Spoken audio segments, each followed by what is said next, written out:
Okay, I have 12 o'clock on my clock, so maybe we'll get started. I want to welcome everyone to this month's College of Rehab Sciences Illuminate series. And today we have not one, but two special speakers, Dr. Cristina Perdomo Delgado and Dr. Minoo Dabiri. Both of them are postdoctoral fellows with the College of Rehabilitation Sciences, working in similar but distinct areas. And so we wanted them to share some of the work that they're doing while they've been associated with our college. And I'll give a little introduction to each of them. Cristina is going to present first and followed by Minoo, and then we'll have some time for questions. So looking forward to their presentations. So I'll introduce Cristina first. Dr. Cristina Perdomo Delgado is a postdoctoral researcher here in the Department of Occupational Therapy, and she's the coordinator of the research area of the Association of Caregivers of People with Alzheimer's and coordinator of the advisory program for home modifications and use of assistive technology for older adults aging in place in the Canary Islands of Spain. She studied occupational therapy at the University of Salamanca in Spain and received her doctorate in design at Sao Paulo State University in Brazil. Her doctoral program was funded by the Ibero-American Postgraduate University Association. And in her doctoral research, which she'll speak a little bit about today as well, she explored usability aspects of telecare technologies with older adults in Brazil and Spain. And she designed the Me Cuido app, a remote care application for older adults aging in place. So her research is around co-design of assistive technology to support aging in place and the usability aspects of assistive technology. She also explores practical and research experiences and collaborations between occupational therapists, designers, architects, and engineers. Next, we'll hear, after Cristina speaks, we'll have a chance to hear from Dr. Minoo Dabiri Golchin, who is also a postdoctoral fellow here at University of Manitoba in the Occupational Therapy Department. And she completed her PhD in occupational therapy at the University of Social Welfare and Rehabilitation in Tehran, Iran. And she's currently working in our team in the Department of Occupational Therapy, as well as with Computer Science Department at the Fort Garry campus under the supervision of Dr. James Young, who I believe is also on the call today. Her multidisciplinary research focuses on technology's role in improving play for children with different abilities. And her main concern is looking at play as a human right, an essential part of children's lives. So she's been studying play in various projects. And in this seminar, she will discuss technology's role in facilitating play in children with different abilities.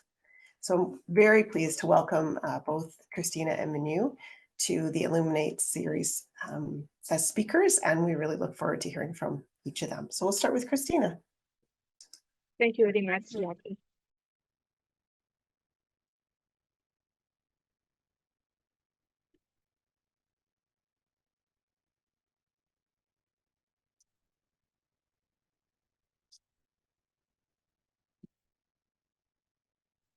Do you see my presentation? Yes, we can. Perfect. Hi, I'm Cristina Perdomo, a postdoctoral fellow under Dr. Jackie Ripat's supervision in the Occupational Therapy Department at the University of Manitoba. I hope you can understand me well. Sorry for my English.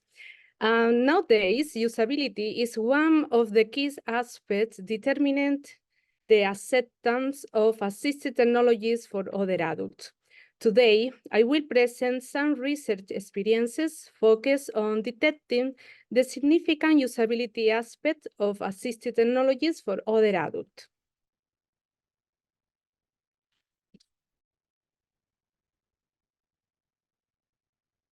The University of Manitoba campuses are located on original lands of Anishinaabe Creek, Oji Creek, Dakota, and Dene peoples, and on the homelands of the Métis Nation.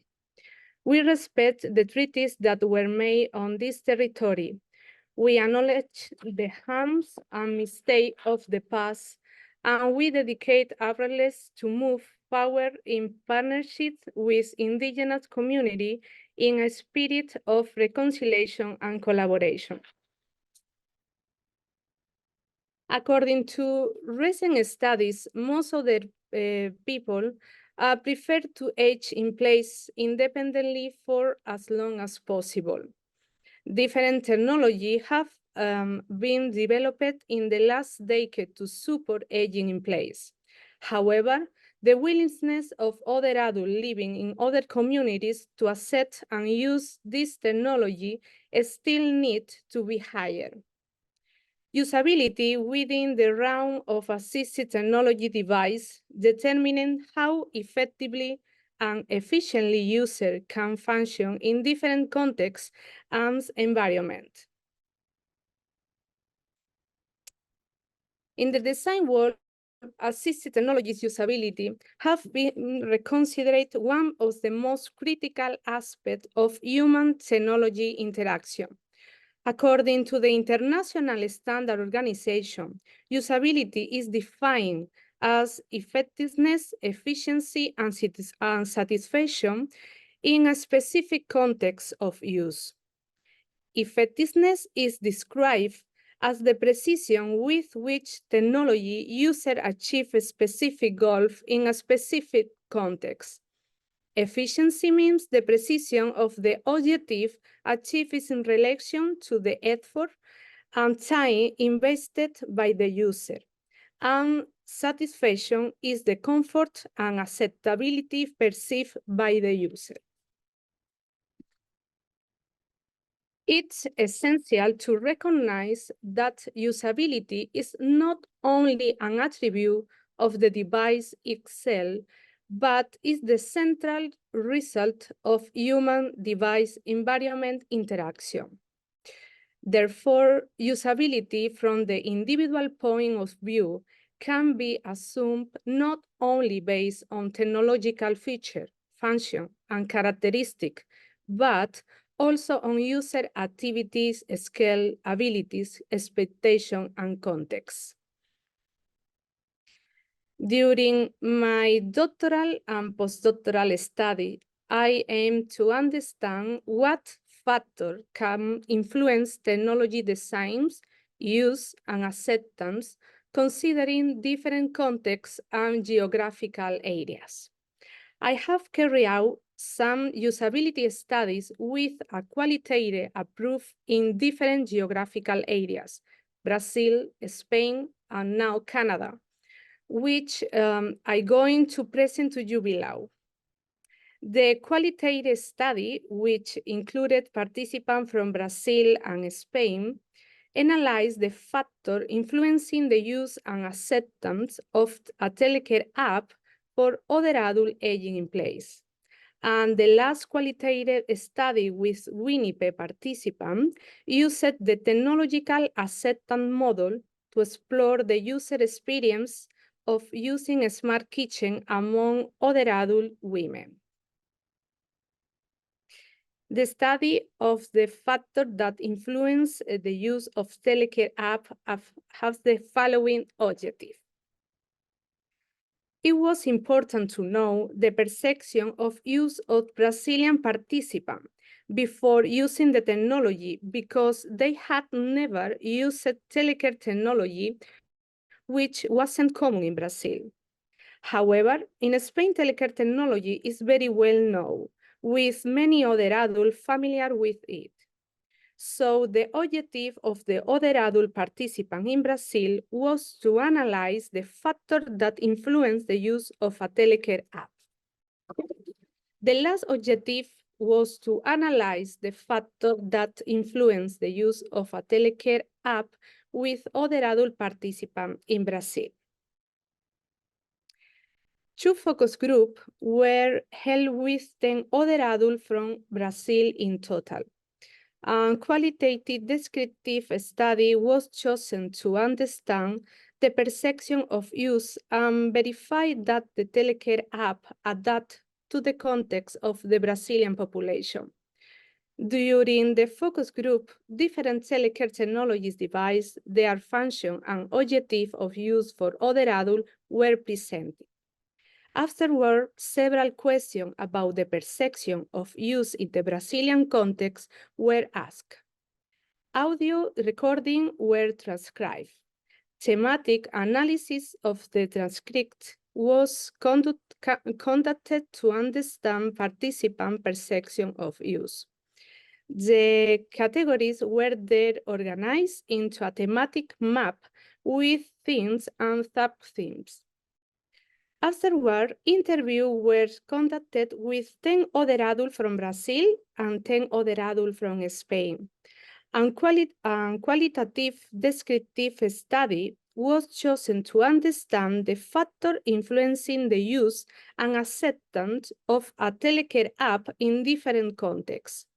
The participant using the different functions of the telecare app, the emergency button, the locator, the chat with a family member, the smartphone battery warning, and the medication warning. Afterward, questions were asked about the use of the app.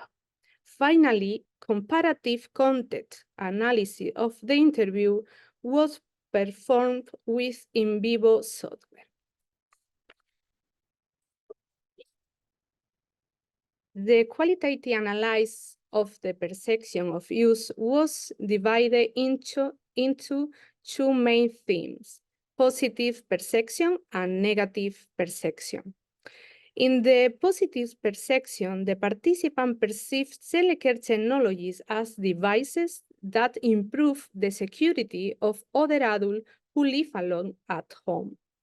They also value that with the use of telecare technology, the other adult can maintain their independence in terms of taking corresponding medication on the day, and highlight that telecare technology support family member and caregiver when the other adult has an emergency. However, participants also perceive telecare technology negatively since they consider this type of device to control the daily life of other adults and their privacy decrease. Taking into account the social difference that exists in the country like Brazil, they consider that telecare technologies are a service that only very few people will be able to use due to high price, and that many elderly homes do not have internet because it is very expensive or because they don't use it. They also refer to the design of the technology and the difficulty it causes in use. For example, different comments from participants, for example, in security. My daughter lives in another city. Every day she has to call me to remind me that I have to take my medication. I think that if I used that application, I could have more security in taking the medication, and so my daughter who not has to be aware from me that she is always at work. That application who give more peace of mind to me and my daughter. The qualitative analysis of the factor that influence the use of telecare app was divided into three themes. Brazilian and Spanish participants agreed that social, emotional, and technology design factor influence the use of a telecare app. Social factors such as economical level, educational level, and area of resident condition other adult to use and accept the telecare app. The participant point out that acquiring telecare technology is conditioned by the price of the the device in the area where they live. Seems in rural area, the internet is usually of low quality, and they consider that other adults with a high educational level are usually more willing to acquire this type of technology than other adults who do not have an education. Emotional factors such as shame and frustration or feeling dependent condition other adults when using a telecare app, although there is motivation for use in other circumstances, allowing other adults to feel safe at home. Technology design factors such as a large button, voice, help messages, and color related to the app function can make it easier for other adults to use app or telecare device. Participants mentioned that health problems influence the social, emotional, and design aspect of technology during its use and acceptance, so depending on the other adult and their need, technology's social, emotional, and design characteristics can change quickly. For example, some people commented, for example, the social factor. People with good finances and education tend to accept this type of technology better. Below, I present the study carried out in the Smart Kitchen at the University of Manitoba. To understand the use and no use of a smart kitchen by other women, we have used the technology acceptance model. Understanding the experiences of other adults can improve the accessibility, acceptance, usability, and design of a smart kitchen. The objective of this study was to use the technology acceptance model to describe the user experience of 13 other adult women in the smart kitchen. The study design was qualitative, descriptive, and exploratory based on subjective experience of other women performing a standardized cooking task in the smart kitchen. This study is one component of a method investigation examining ergonomic kitchen design to support aging in place.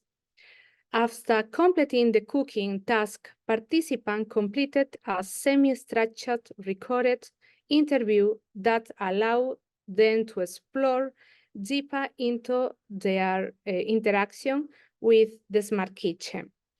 The multidisciplinary research team developed the interview guides which included researchers with professional and research experience in design, occupational therapy, and kinesiology.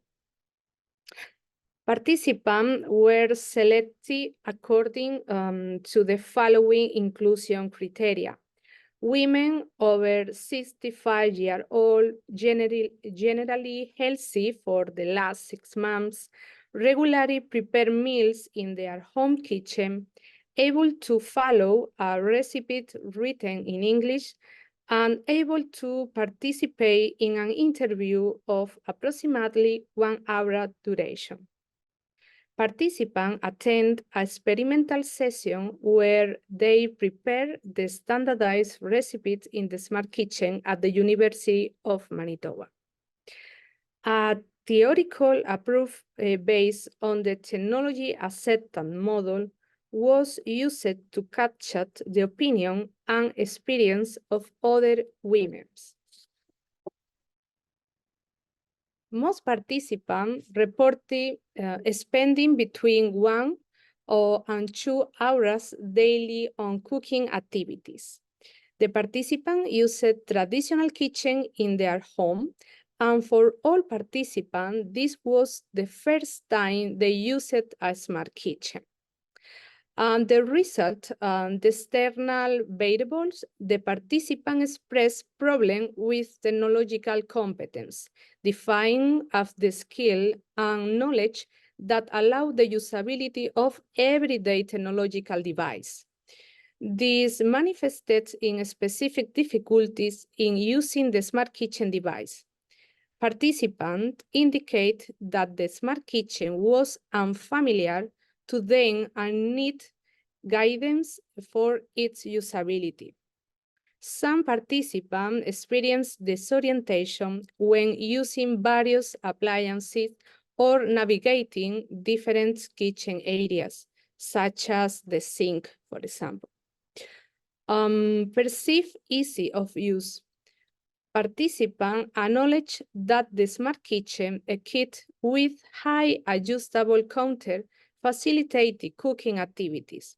However, Participants quickly identify design challenges related to appliances, placement, kitchen space, and cognitive accessibility issues. This included preoccupation on the usability of physical accessibility problem. Perceived usefulness. Participants described the benefit and disadvantages of using in the smart kitchen. Participants expressed a clear benefit from using a smart kitchen in general. The participant noted that the smart kitchen with high adjustable counter facilitated ergonomic position while carry out tasks. Attitude toward use. Some participants show a lack of interest in using a smart kitchen. The technological feature of a smart kitchen device and their modern design influence their attitude toward possible use in the home. However, other participants highlighted that the experience with the smart kitchen gives them ideas to install drones in their home kitchen that were adjustable according to height and the placement of lighting in different kitchen areas to facilitate the activity. The intention to use was influenced by the participant need for knowledge about the function of the different smart kitchen device. Most participants were not aware of the specific usability feature of the device. For example, a specific comment, the participant. I saw use it to mine. I know what needs to be done, where and how to put it. And this is if the question is, who I like at kitchen like this? No. Today, this is the large gap between academic and business research regarding the different contexts of other adults and the design and usability of assistive technology. It's possible to understand the usability of assistive technology from the person's point of view and their level of acceptance. This information being relevant for clinician professionals and companies that work with assistive technologies for the elderly population. I appreciate the participation of the other adults who have participated in my study, especially my grandfather, for his motivation, support, and interest in the use of assistive technology in home. Thank you so much. Thank you, Cristina. All right, we're going to move right into Minoo's presentation, and then we will have some time for questions. So Minoo, are you able to put up your slides? Yay, thank you so much. I'm gonna start with my presentation. No, not this one. Sorry.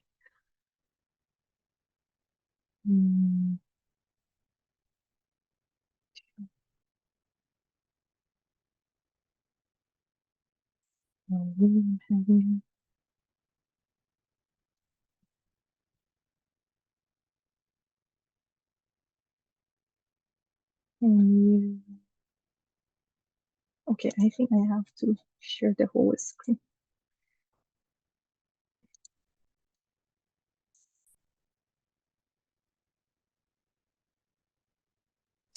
Okay, that's good. Looks right. Can you see? Yeah. Great. Hello, everyone. I'm so delighted to be here today and talking about technology's roles in facilitating play in children with different abilities. Thanks to Cristina and her presentation about the role of technology in older adult people. I would say that it is the magic of technology that we can use it in a wider age range and a wide range of different occupations. So I want to talk about pediatrics and about play, which are pretty different areas, but it is still the magic of technology, as I said. First of all, I want to acknowledge that the University of Manitoba campuses are located on original lands of Anishinaabe, Cree, Ojibwe, Dakota, and Dim peoples, and on the homeland of Métis Nation. Sorry for my pronunciations. We respect the treaties that were made on these territories. We acknowledge the harms and mistakes on the past, and we dedicate ourselves to move forward in partnership with Indigenous communities in spirit of reconciliation and collaboration. Okay, now I want to talk about play, this colorful word, which can make the world of children so colorful. But as we see in this slide, children with disabilities in general, and in this presentation, physical disabilities, are far from playing. And we want to talk that how technology can play a role like a ladder to make children move forward toward play and to reach their natural right and to be able to play. And yes, this slide is a little bit silly and funny and playful because it is the nature of play. And it is one of the problems that play has, because when we want to talk about play by its nature, it would not be taken serious because it is childish. And when we want to talk about it very scientifically, so it is far from its nature. So, but what is play? Let's watch this UNICEF video and talk about it more.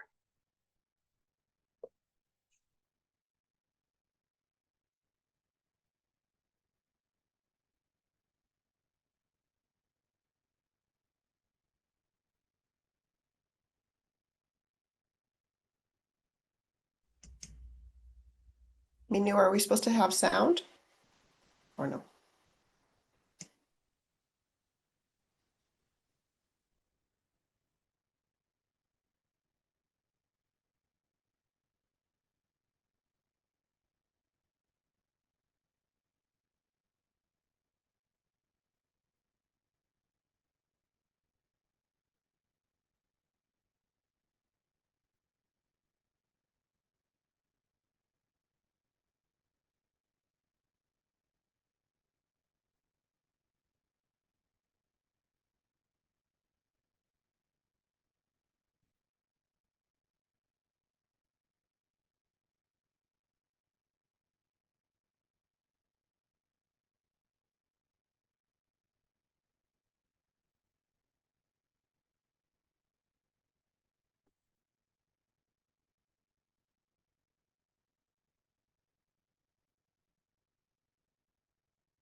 As we just watched, using technology sometimes can be as easy as adding a ramp for a building to make a child enabled to come participate in the society and come to environment and play. But sometimes it can be using high tech, which we will talk about. And it is interesting and important to know that many children may face discrimination, but we can remove this discrimination and isolation with technology. Oh, sorry. Because play is children's right. We have been using play for so many different goals and purposes as we OTs and all the people who are working with children have used play as a tool. And we don't want to deny that play is a fundamental part of development, like physical development, psychosocial development. We know that language has its basis on play. Children will learn through play. They learn how to solve their problems. Academic skills have a root on play. We don't want to deny none of them. And we know that it is important. Those are all benefits that come from play. But before all of that, play is children's right. Sometimes as we are focusing on benefits, we forget the real soul of play and the fact that children need to play and it is their right to play. And here we might be able to help them to meet the right with technology. So when we talk about play as a human right, and when we talk about it just for its own value, the term that defines it is play for the sake of play. Because as I mentioned before, we use play, we have been using play always for the sake of something else, for the sake of improving physical abilities, learning skills, social skills, language, and many other things. Play is known to have two main dimensions. This definition is by Ludi, but we have a couple of different definitions on play. On cognitive dimension, we have four main types, and it doesn't mean that after meeting each type, we will not experience it anymore. But cognitive dimension starts with practice play. When we are feeling something with all of our body or sensation, it is practice play.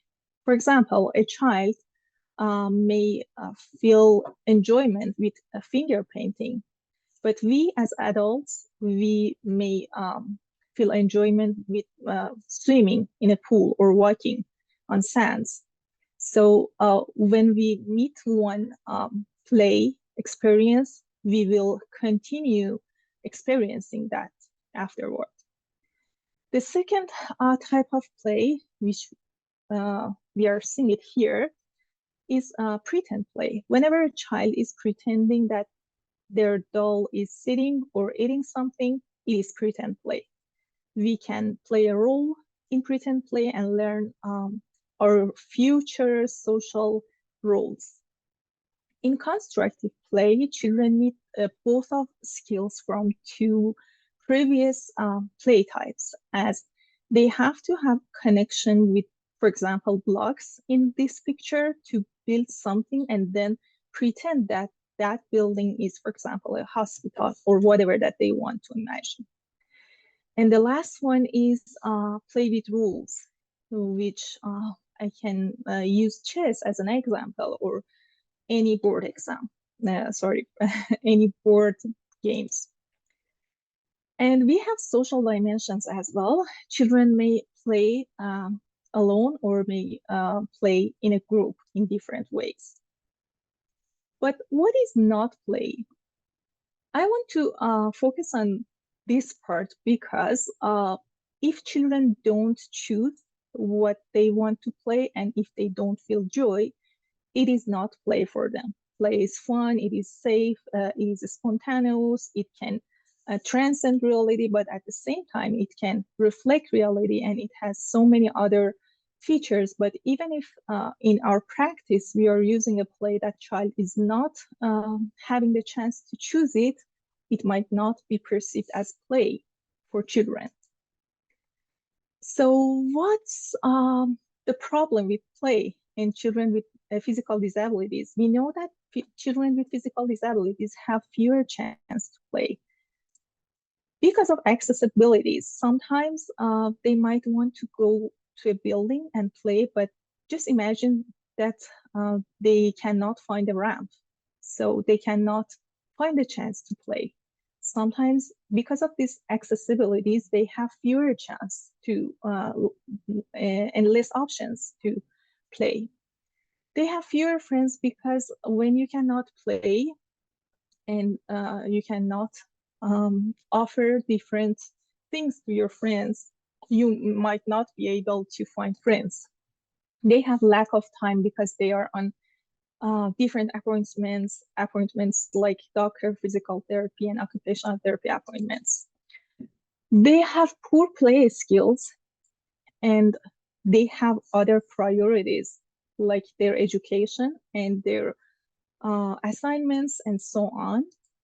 And we as OTs and other professions related to children, we are using play for treatment as a tool, as I mentioned, to foster other skills. But all of these are talking about burdens that makes children far from playing.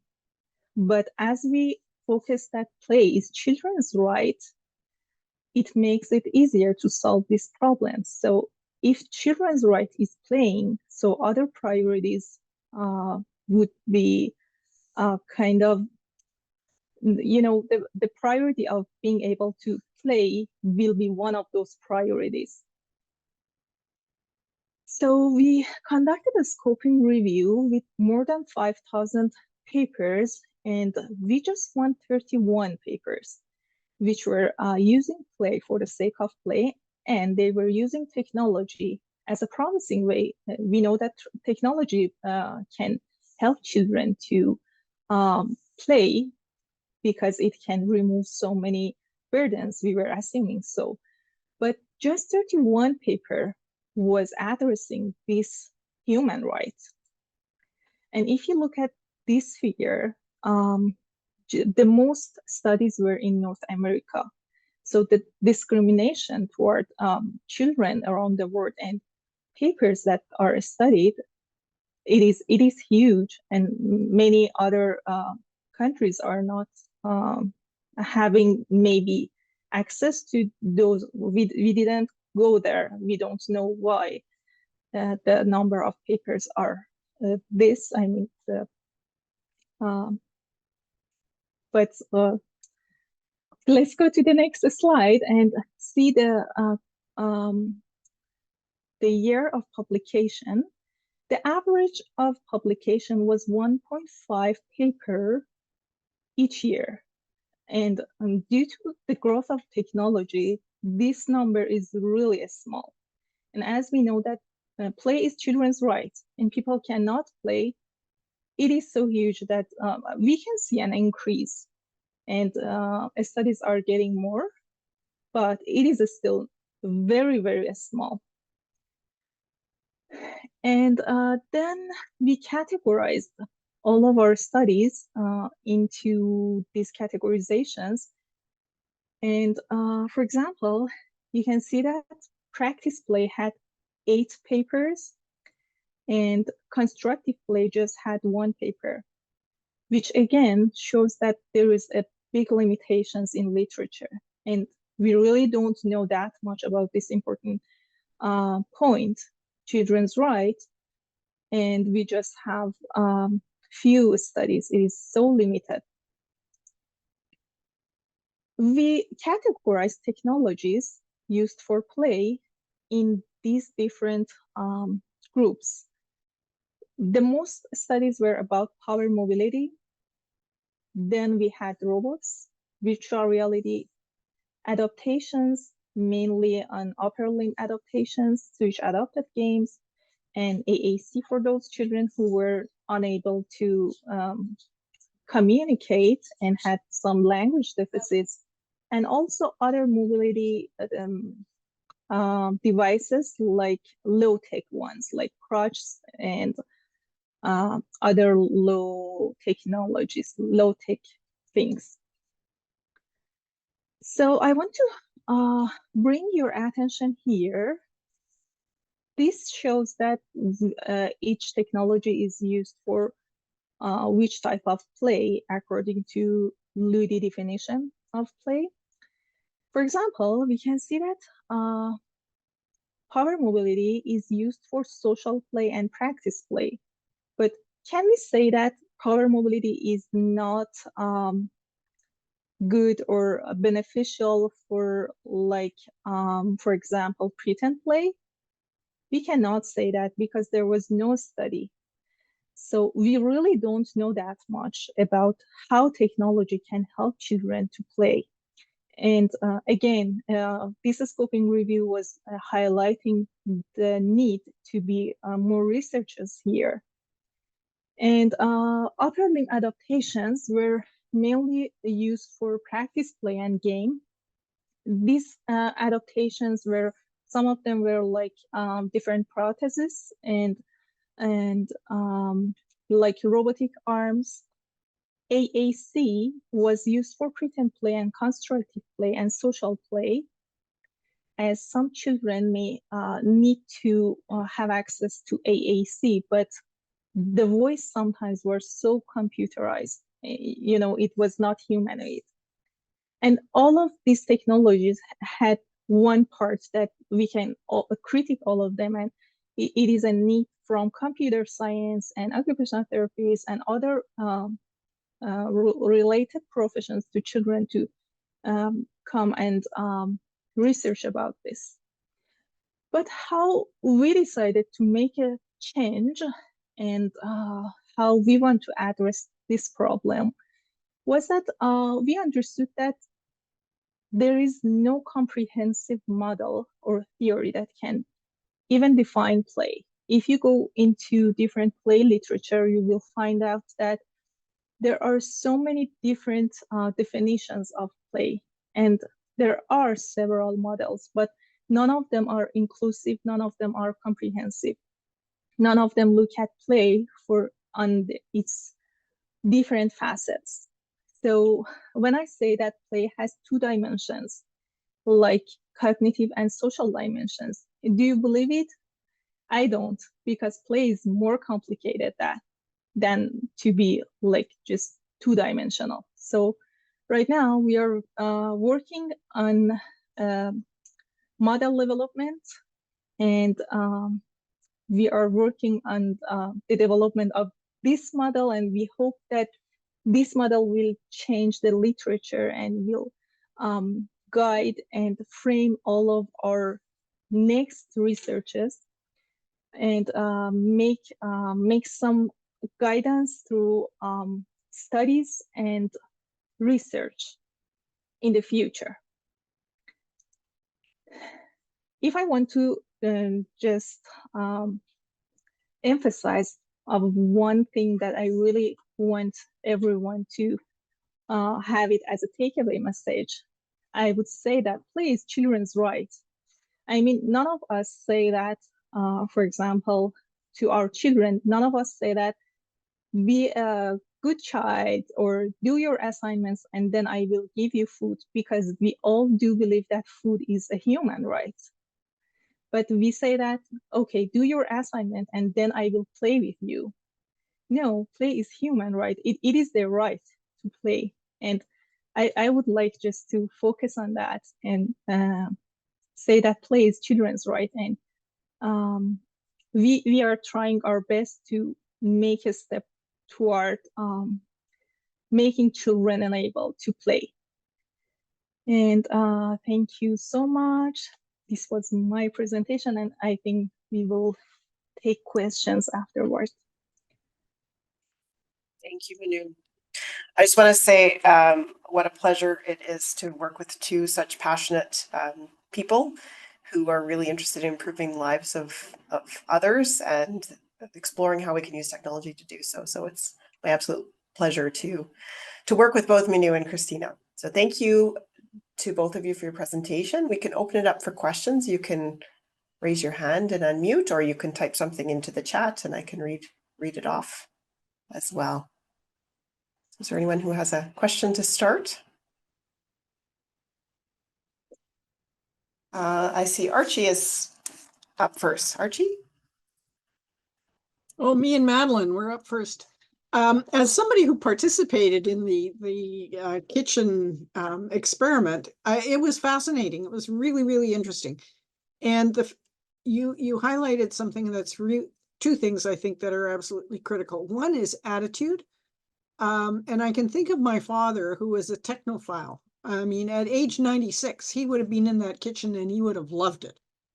Then I think of my husband, who, was 82. He would not have had anything to do with it because he's a technophobe. He really hated anything to do with technology. So the whole issue of acceptance, I think, is really important. The second one is design. And I think you're 100% correct, Cristina, that the designers of kitchen appliances and, big kitchen appliances like stovetops and even smaller stuff, that we need research to inform them about what is useful and what should be acceptable. Because I can tell you that that flat kitchen surface, I would not have it. And I'm a technophile. I love anything to do with technology, but that flat kitchen surface or a stove surface wouldn't have done. So your work is incredibly important, and thank you for a great presentation. Thank you very much, Archie. Hey, thanks. Madeline, do you have a comment or question?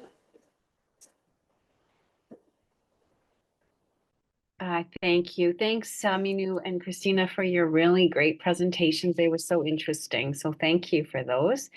My question actually builds on what Archie was just talking about. When Cristina, I was remembering from near the beginning of your presentation, you spoke about 3 factors that really influence the uptake of technology with older adults. And what I took from that was that satisfaction, efficiency, and effectiveness were 3 really important factors. But when I think about that, I think how satisfaction, would that not be the determining factor? Like, even if something is super effective and very efficient, if somebody refuses and says, no, I don't like it, even if to an outsider, maybe that decision seems unreasonable, but to the user, it's not something that they're satisfied with or they don't want to engage with, then I would think that that would sort of dominate the decision making. So I'm just wondering if you came up against or, faced that or discovered that in your research, and how did that affect people's decision making, that satisfaction piece? Thank you very much for your question. I'm sorry for my English. In general, I have a different specific comment for participant in relationship with acceptance the technology. For example, the people from Brazil have in the first time with app telecare have good interaction, but the people told me, sorry, Chris, but I don't have comfort with this technology. It's not difficult, it's very easy, it's accessible, but I don't have comfort. This is very relationship with acceptability technology, I think. Yeah, this is in the qualitative interview. I have, in the experimental session, I have this comment for participants. I don't have comfort with these technologies. I prefer no use. I prefer not participate in this research. Mm-hmm. It sounds like, as Madeline pointed out, it kind of overrides almost the effectiveness or the efficiency, that satisfaction or the comfort. We have a question from Yasmin. Or comment? Yes, hi. Thanks, Minoo and Cristina, you both, for your presentation. My question is for Cristina. So you mentioned about some of the challenges of using assistive tech, such as like difficulty, like you have to have the cognitive skills to learn it. And you mentioned the problem with the cost in other countries. I wonder, like, what does it take for us in Canada to use this technology and take it to our homes? And I also wonder, like, if it's like, do you see the government to support like having these techs at home instead of, for example, home care? Thank you for your question. I think my experience in different countries depend to the context. For example, in Spain, it's very usually the people, the other adults use telecare technology. But for example, in Brazil have different different areas, for example, rural area not have internet, is very difficult use telecare or other device specific in telecare or assisted technology for senior. But my experience in my country, I think is very important, the activity in the government. The information in the government, good price in the companies for assistive technologies. I think for occupational therapy or for professional, for clinician professional with working in assistive technology, is very important what information is important for a specific situation. Thank you. Thanks. There other questions?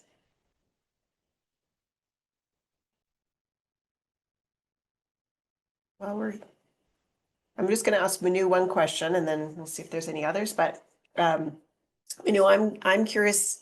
You talk a lot about your passion for promoting play for the sake of play is very clear in terms of the work, and I'm wondering what we need to do to address that. How do we promote that more? When you kind of highlighted all the other priorities and you talked about it as a right, how do we spread that word? How do we help others to understand that? What are your thoughts around that? Thank you, Jackie.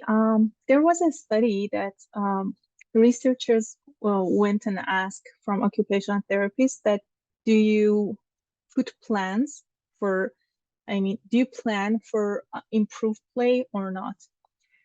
Although like 95% of occupational therapists claim that play is very important, it is one of the most important occupations in children, but just 2% of OTs were defining plans and interventions to make play better. So we kind of all believe that play is very important, but in clinical work, we don't put it as a goal, as an outcome. So I believe that if we firstly accept that it is a very important occupation and it is human right, it is children's right, then we will kind of transfer this insight to our clients. And then because we know that it is related to all well-being and happiness, satisfaction, everything. And if you believe it firstly, I think our clients will ask for it. And when we put it as a plan, then many questions will come that how can we facilitate children to be able to play? Yeah, thank you for your answer. I hope a comment I just wanted to follow up on there was, our experience with the ethics board, for instance, who even the ethics board was not seeing the value of play for the sake of play, and kind of going back and saying, that really needs, why are you focusing here and not on more the rehab outcomes specifically? So it's interesting that it's a larger cell, obviously.